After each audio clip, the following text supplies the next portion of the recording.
Mi nombre es Luis Fonseca. Por cierto, si hay algún otro Luis en la sala, felicidades. Hoy es nuestro santo. Este Luis viene del Instituto de Microelectrónica Barcelona. Hay muchos más nombres por ahí, ya entraremos en ello.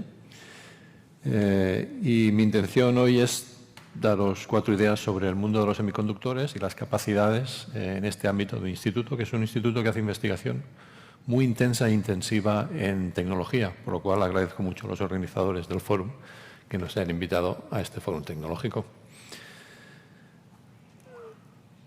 Bueno, aquí tenemos a Arquímedes. Este era el señor que movía el mundo con una palanca muy larga. El mundo actualmente lo mueve lo digital, pero Arquímedes no solo pedía una palanca, pedía otra cosa, pedía un punto de apoyo. El punto de apoyo de lo digital son los chips. Hasta tal punto que en la Ley Europea de Chips tiene un lema que es precisamente no hay digital sin chips. La Ley Europea de Chips es la reacción a la crisis de semiconductores que hemos vivido estos años, que tiene su reflejo a nivel nacional en el PERTE de microelectrónica y semiconductores, que también se apoda PERTE Chips, que es el PERTE con más dotación económica de los 12 PERTES que ha puesto en marcha el gobierno español. Bueno, echemos la vista un poco atrás, porque también este año es un año de aniversario. Podemos pensar que el amanecer de la era digital, aquí tenía que sonar como en 2001, Zaratustra, pues hace 75 años estos 3 personajes inventaron el transistor, ¿de acuerdo? En la Nochebuena del 47 lo bautizaron y lo presentaron en mayo del 48, esos 75 años, y eso dio lugar de alguna manera, al camino, a la senda de la era digital desde entonces hasta nuestros días, que está jalonado por 3 conceptos fundamentales, que son la miniaturización. El transistor era la versión miniaturizada y fiable de la válvula de vacío, la integración y la manufacturabilidad y escalabilidad. Si ponemos todo esto junto, lo que podemos decir es que la micro y nanoelectrónica, que es la madre del cordero de los chips, lo que permite es fabricar y conectar muchos dispositivos pequeños en una manera automatizada. Los chips se diseñan, hay que pensarlos primero electrónicamente, el circuito electrónico, luego se pasa al diseño de las máscaras, que son los planos, realmente planos, con los cuales se construye el chip. Después se fabrican en obleas de silicio, como esta que veis aquí, se replican a lo largo y ancho de esa oblea, después se cortan, chip quiere decir pedacito, se testean y finalmente se empaquetan en esas cápsulas negras que todos hemos visto en las placas de circuito impreso. El chip no es todo lo negro, el chip es exactamente este dadito de silicio que contiene toda la magia y que es muy caro de ver. Silicio. El silicio tenemos la fortuna de que es uno de los elementos más abundantes en la corteza terrestre. Tenemos la desfortuna de que no se encuentra como mineral. Hay que fabricarlo, es un material metalúrgico. Se fabrica en fundiciones como el acero, porque el silicio en la naturaleza está en forma de dióxido de silicio, cuarzo. ¿De acuerdo? Una vez que tienes este material metalúrgico, se pone todo junto, se funde, se purifica y a lo largo de 24 horas se estira poco a poco y sale esta especie de gran longaniza de silicio. Eso puede pesar 300 kilos tranquilamente, aguantado, ya veis, por un hilito de nada de silicio. Es un monocristal. Esta longaniza se corta a rodajas, son las obleas. Estas son las obleas que después se procesan en las salas blancas y se producen los chips. ¿De acuerdo? El chip se fabrica capa a capa, alternando diferentes materiales. A partir del semiconductor hay materiales aislantes, materiales conductores. Realmente, siguiendo los planos, aquellas máscaras fotolitográficas que son igual que una casa.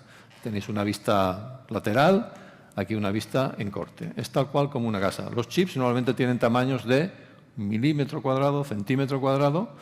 Entonces, ¿por qué hablamos de micro y nanoelectrónica? Porque las capas que los forman sí que tienen grosores o dimensiones laterales que están en torno a las micras o a los nanómetros. Paréntesis, ¿qué es una micra? Para tener una referencia, una micra es casi la centésima parte de un cabello humano, muy pequeño.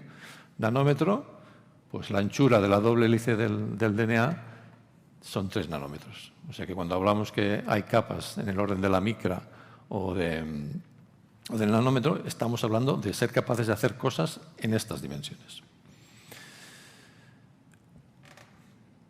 Volvemos al transistor. El transistor, la gracia de él no es que se fabrique uno, es que se fabriquen muchos. Aquí tenemos a Gordon Moore, recientemente fallecido, no hace apenas 2 meses, fundador de Intel, y que enunció lo que se conoce como la ley de Moore, que decía que el número de transistores en un microprocesador se doblaba aproximadamente cada 2 años. Esto le daba cada vez más potencia. Esto no pasa porque sí, pasa porque la gente se ha empeñado en que pase. Por eso, más que una ley, es una profecía autocumplida, ¿de acuerdo? El nodo tecnológico con el que se fabrica un transistor lo caracteriza un número que es el que define la dimensión más pequeña de los elementos del transistor, que es la puerta, la longitud de puerta. Es este número de aquí a la izquierda, es un poco caprichoso, parece, ¿no? Va cambiando, no es un número redondo. ¿Y esto por qué? Pues porque de un nodo al siguiente, la dimensión esta crítica se multiplica por 0,7. Por eso salen estos números tan curiosos. 0,7 no es un número mágico, es el número por el que tienes que multiplicar el lado de un cuadrado para que el área resultante final sea la mitad. Y si es la mitad, pues te cabe en el doble. Otra cosa interesante en la evolución de la micro y nanoelectrónica no es que cada vez hagamos las cosas más pequeñas, es que lo hacemos sobre sustratos de silicio sobre obleas cada vez más grandes. En el 60 las obleas tenían 1 pulgada de diámetro, no llegaba a galleta Oreo. Actualmente, en las grandes fábricas, las obleas son de 30 centímetros, ya es una pizza familiar, ¿de acuerdo? En el 60 los circuitos podían tener 9 transistores. Hoy en día, 10 a la 9, 1.000 millones, de hecho más. Ahora ya estamos casi en los 100.000 millones de transistores, ¿de acuerdo? Y para que veáis un poco la relación de aspecto entre una oblea de las de antes y las de ahora, porque ya veis que la de ahora no me cabía, pues es más o menos la misma que hay entre la tormenta de Júpiter y todo Júpiter, ¿de acuerdo? Industria de semiconductores. Ya sabemos que hemos padecido algunos vaivenes. ¿Por qué? Pues porque es una industria muy compleja, muy bien establecida, pero muy compleja. La cadena de producción, de suministro, abarca todo el mundo. Donde se hacen, donde se diseñan, donde vienen los materiales, donde se fabrican las máquinas. Eso, todo el mundo. Un chip, a lo largo de su vida, cruza muchas fronteras. Tecnológicamente cada vez está más concentrada en menos fabricantes. Aquí tenéis otra vez la evolución de las tecnologías a lo largo de los años. Veis que cada 2 años había una transición a un número más pequeño, un transistor más diminuto, más miniaturizado. Y ahí veis la lista de fabricantes que eran capaces de fabricar en ese nodo tecnológico. Y veis que cada vez se ha ido reduciendo. Y ahora mismo solo hay 2, Samsung y TSMC, ¿de acuerdo? Hay una pequeña línea que oscurita que es Intel, que se ha descabalgado un poco, ahora intenta volver.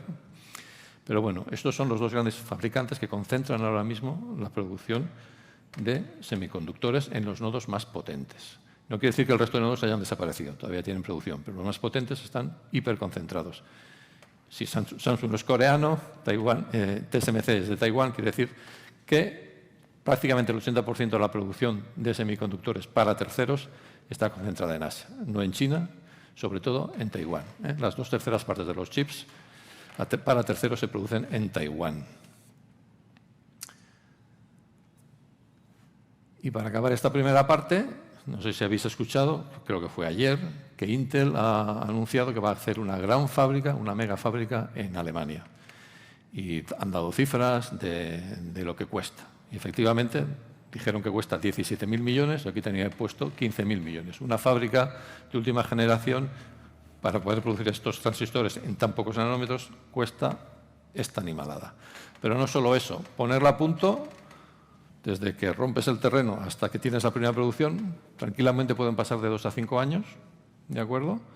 A nivel de consumo de electricidad y de agua es como una ciudad de 100.000 personas, trabajarán 3.000, pero a nivel de consumo es como una ciudad de mediano tamaño y es una máquina de producción. Produce 50.000 obleas de estas pizzas, produce 50.000 de estas pizzas cada mes. Bueno, ahora bajamos un poco a la tierra, bajamos a mi instituto, el IMB CNM CSIC. Bueno, ¿por qué esta sopa de letras? Bueno, arriba de todo está el CSIC, nosotros pertenecemos al Consejo Superior de Investigaciones Científicas, que tiene 130 institutos desplegados a lo largo y ancho de la península. Del CSIC depende el Centro Nacional de Microelectrónica, que a su vez tiene 3 sedes: Barcelona, Sevilla y Madrid. Por eso IMB, CNM, CSIC. ¿De acuerdo? Las 3 sedes nos dedicamos a la micro y nanoelectrónica con distintos sabores. ¿De acuerdo? En Madrid hacen más nanotecnología, en Sevilla hacen más test y diseño, en Barcelona hacemos más fabricación en el mundo del silicio. Y de hecho una cosa que nos caracteriza es que es la sala blanca de micro y nanofabricación, que tiene la etiqueta de ICTS. ICTS quiere decir Instalación Científico-Técnica Singular. Aquí hay un vídeo de 2 minutos que lo voy a pasar. Si al final hay tiempo, intentaríamos recuperarlo, ¿de acuerdo? Pero si no da tiempo, si googleáis vídeo promocional IMB, pues lo encontraréis y veréis un poco la vida en el interior de la sala blanca. Bueno, nosotros somos un instituto pequeño-mediano, somos 200 personas. La mitad es de perfil científico, la otra mitad es de perfil técnico-tecnológico, debido a la presencia de la sala blanca. ¿De acuerdo? A nivel de presupuesto, movilizamos 10-11 millones anuales. La mitad de este dinero, como somos una entidad pública, son los salarios del personal permanente. ¿De acuerdo? La otra mitad la conseguimos de fuentes externas. Las 2/3 partes, fuentes competitivas, proyectos nacionales, internacionales, un 20% escaso, contratos con empresas, ¿de acuerdo? El otro 20% nos lo manda el CSIC para operar. ¿A qué nos dedicamos? ¿Cuáles son nuestros campos de investigación? Bueno, hay 2 grandes ámbitos en la micro y nanoelectrónica. Está el MOR, ya hemos hablado de MOR, ¿de acuerdo? Esto es fabricar transistores, microprocesadores, memorias. Esto es pensar la información, tratar la información. Y luego está el more than more, es qué hacemos con esa información, es accionar, conseguir esa información y accionarla, ¿de acuerdo? Si nosotros queremos tener un sistema que tenga de las 2 cosas, queremos una cosa proporcionada, no la mezcla de aquello, más bien el David de Miguel Ángel, y eso necesita el concurso de estas 2 cosas que os he dicho. El more, este progreso continuo en dimensiones, microprocesadores, memorias, procesado de información. Y el more than more, diversificación. La capacidad de interaccionar de estos sistemas con la gente o con el entorno. ¿Qué tenemos aquí? Pues las comunicaciones, los sensores, los actuadores, la electrónica de potencia, porque electrónica viene de electricidad, la electricidad nos da señal, pero nos da energía eléctrica.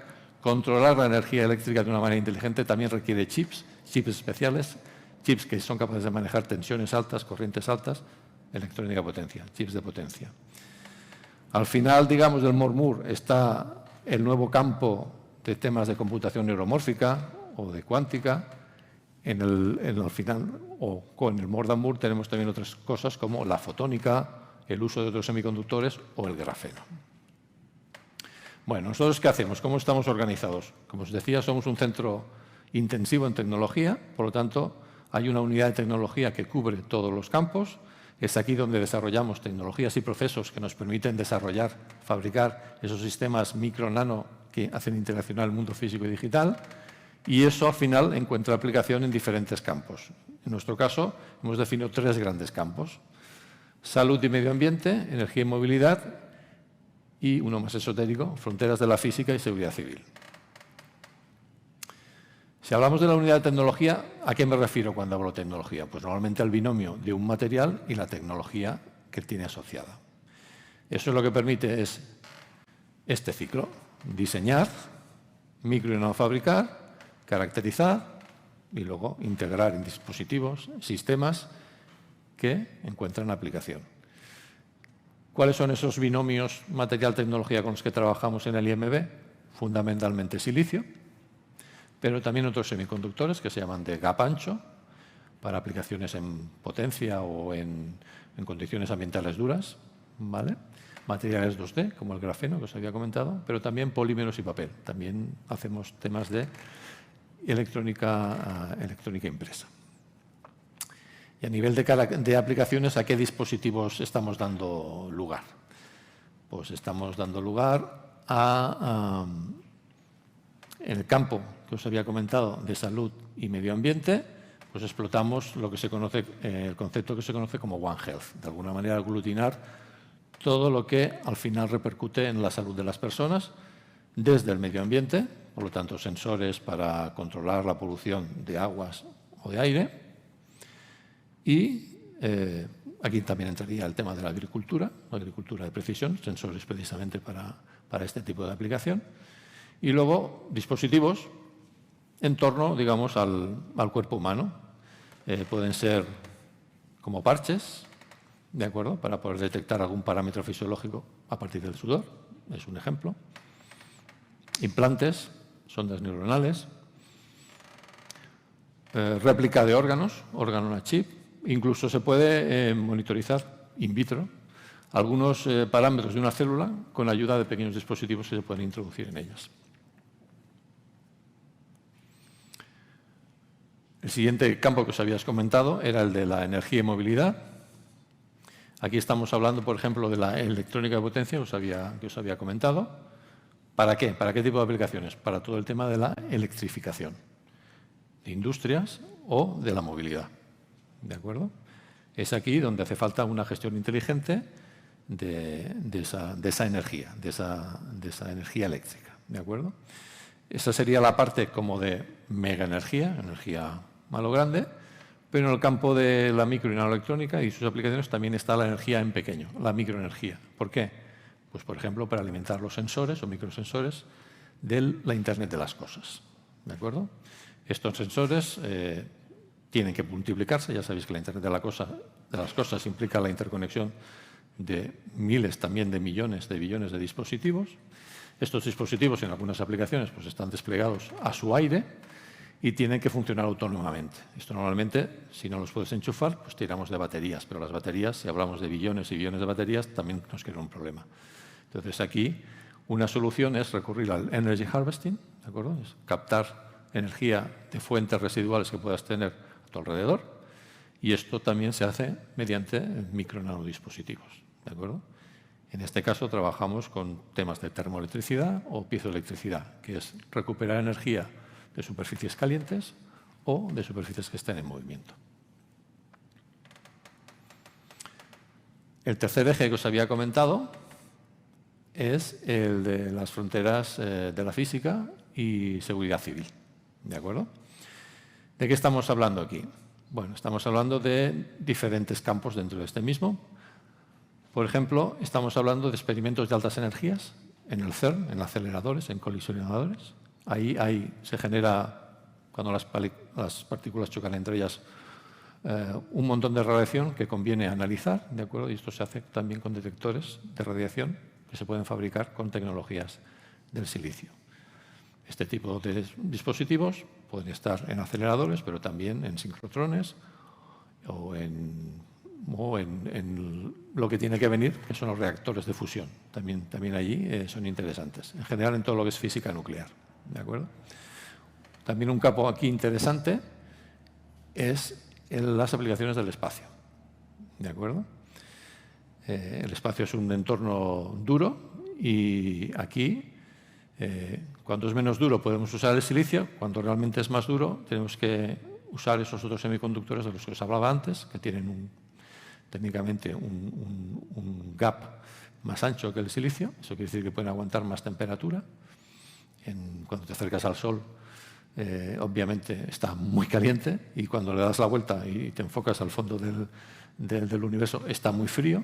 O sea, hay unos ciclos de temperatura muy importantes. Eso el silicio no es capaz de aguantarlo, pero hay otros semiconductores que sí. Y por eso, en ese caso, esos dispositivos se hacen de esa otra manera.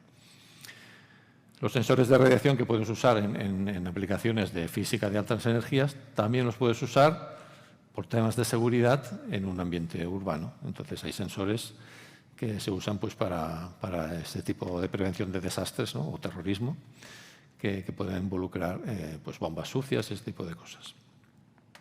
En temas de seguridad también hay temas de ciberseguridad, en nuestro caso no tanto desde un punto de vista informático, sino de hardware. Tenemos un servicio de ingeniería inversa que es capaz de hacer un poco la autopsia de los chips y ver un poco cómo de resistentes son a una actuación tan invasiva como una actuación física para realmente ir a buscar la información que pueden tener ahí encerrados y ver cómo de inmunes son a ese tipo de técnicas. He mencionado antes que todo esto, de la fabricación, el desarrollo y fabricación de estos dispositivos, tiene lugar en un ambiente especial, que son las salas blancas o salas limpias, ¿vale? Decimos salas blancas en español, o al menos en algunas partes del territorio español, porque tenemos tradición francesa. En francés era salle blanche, el blanco también es color de limpieza. En inglés es clean room, directamente sala limpia. ¿De acuerdo? Os había comentado antes, el CNM aloja la sala blanca más grande de todo el país. Son 1.500 metros cuadrados de ambiente controlado, que ahora pasaré a describir. Os había comentado también que es una infraestructura científico-técnica singular. ¿Eso qué quiere decir? ¿Qué otras infraestructuras juegan en esta liga? Pues, por ejemplo, el supercomputador, que está también en Barcelona, o el sincrotrón ALBA, o los grandes telescopios, o la base que está en la Antártica, o la base de Doñana. Todos estos son infraestructuras científico-técnicas singulares que permiten el avance de la ciencia en determinados ámbitos. Bueno, pues en el caso de la microelectrónica existe también una infraestructura científico-técnica singular, que es la Sala Blanca, que está en Barcelona. De hecho, lo que es ICTS es esta red distribuida que se conoce como Micro-Nano-Fabs.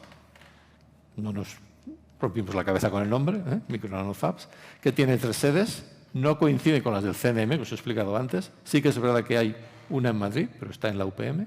Hay otra en Valencia, que está en la Politécnica de Valencia, y luego está la nuestra. Estas 3 forman Micro-Nano-Fabs, que es la ICTS. El nodo del IMB es el nodo principal de esta red distribuida. Bueno, estas son las imágenes del trabajo dentro de una sala blanca. Ahí aparece de nuevo su superficie, 1.500 metros cuadrados, ¿de acuerdo? El sala blanca implica pureza del ambiente, limpieza del aire, muy pocas partículas. Ya os he dicho que trabajamos con cosas en la micro-nanoescala, por lo tanto no puede haber polvo. La limpieza de la sala blanca se define por ese numerito, la clase, 100 o 10.000, ahora en ISO 5 o ISO 7, ¿de acuerdo?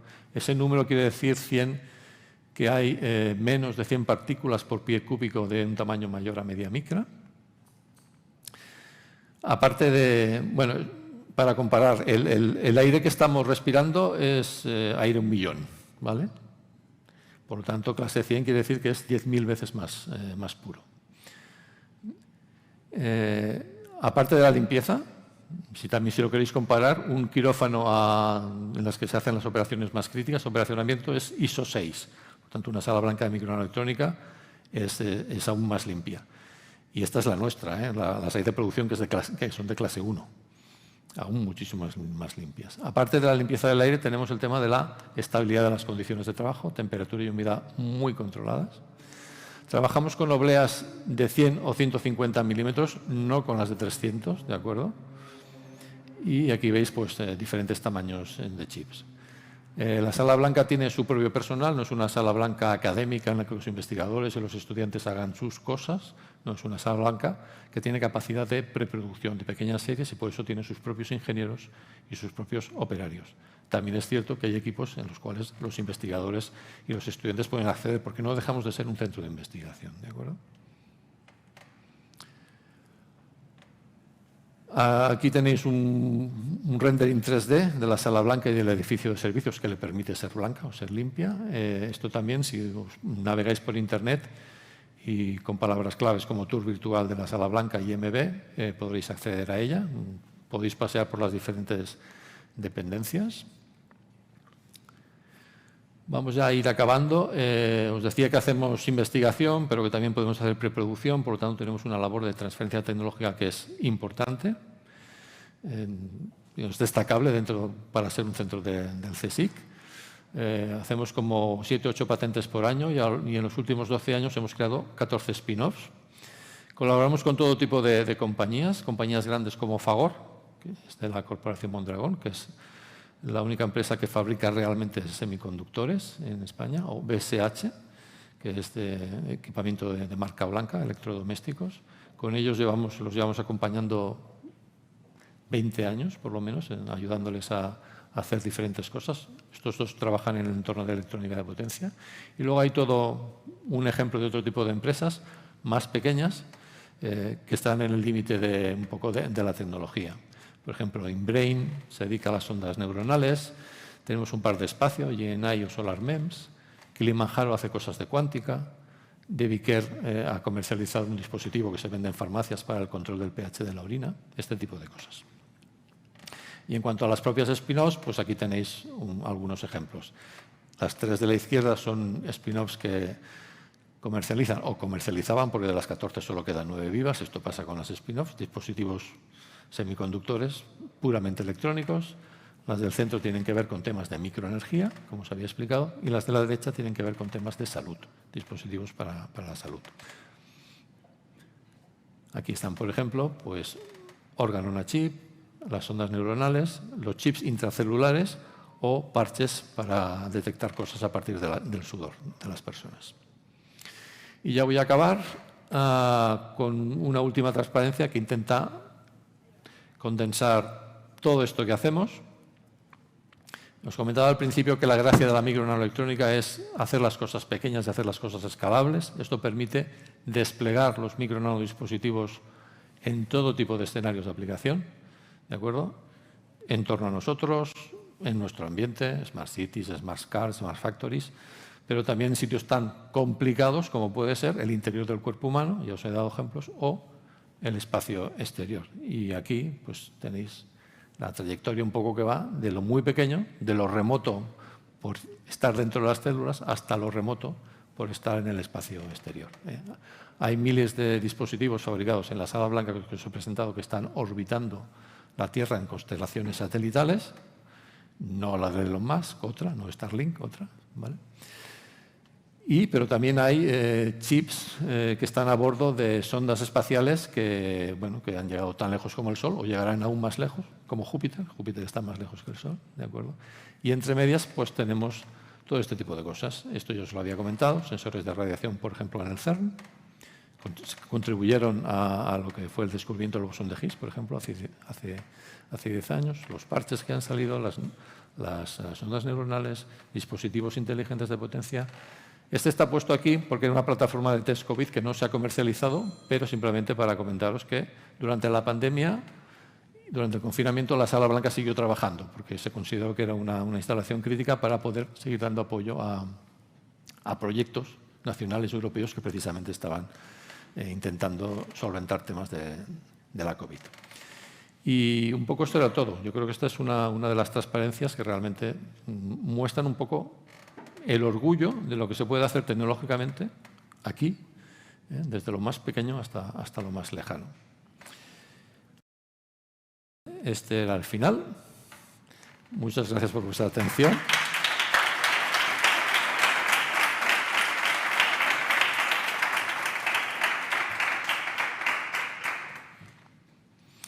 Bueno, si tenéis alguna pregunta supongo que se podrá hacer. Si no, podemos aprovechar 2 minutos y pasar el vídeo, pero no es obligatorio.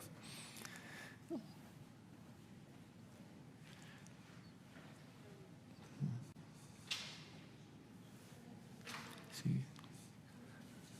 Bueno, de las preguntas no sé si estaba previsto. Esto es que me he lanzado.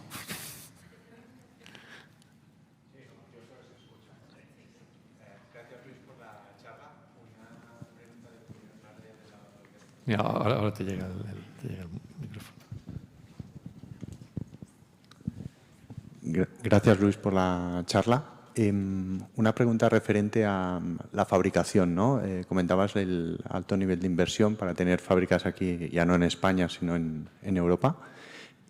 Más allá de lo que has anunciado, ¿cuál es tu visión de qué habrá en Europa? ¿Se fabricará más de lo que ya está previsto? ¿Cuál crees que es la evolución? ¿O seguiremos en una concentración, digamos, de pocos actores que tienen un papel dominante, digamos, en la cadena de valor de los chips? Bueno, el papel dominante de Samsung, TSMC y Intel, si se suma a la carrera, eso no va a cambiar.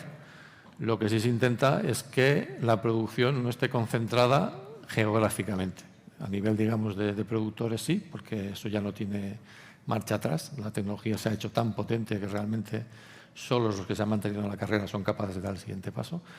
Pero lo que se intenta con esas leyes de chips, tanto en Europa como en Estados Unidos, que tiene la homóloga, es que esos fabricantes monten fábricas allí, para evitar pues que el 66% de los chips estén en una isla que está tan cerquita de China, con las tensiones, digamos, geopolíticas que eso tiene. ¿De acuerdo? Entonces, aquí a veces se decía, bueno, esto es un tema de soberanía tecnológica en Europa. Bueno, relativamente, porque vas a invitar a gente de fuera a que fabrique aquí, o sea, la soberanía es relativa, pero sí que es cierto que es interesante que la producción se deslocalice.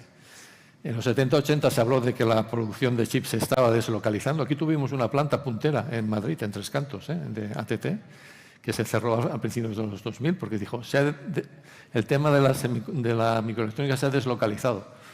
No se deslocalizó, se relocalizó aún más en Taiwán. Y eso se ha demostrado que es muy peligroso y por eso conviene ponerle remedio. La idea es fabricar más en Europa con ayuda. Pues ya está. Ya os he dicho que los chips son muy difíciles de ver. La mejor oportunidad que tenéis de ver un chip es si tenéis una tarjeta caducada, que peléis esta cosita dorada, y ahí veréis realmente un dado de silicio. Trabajo para casa. Si está caducada, ¿eh? Pues muchas gracias a todos por vuestra atención una vez más.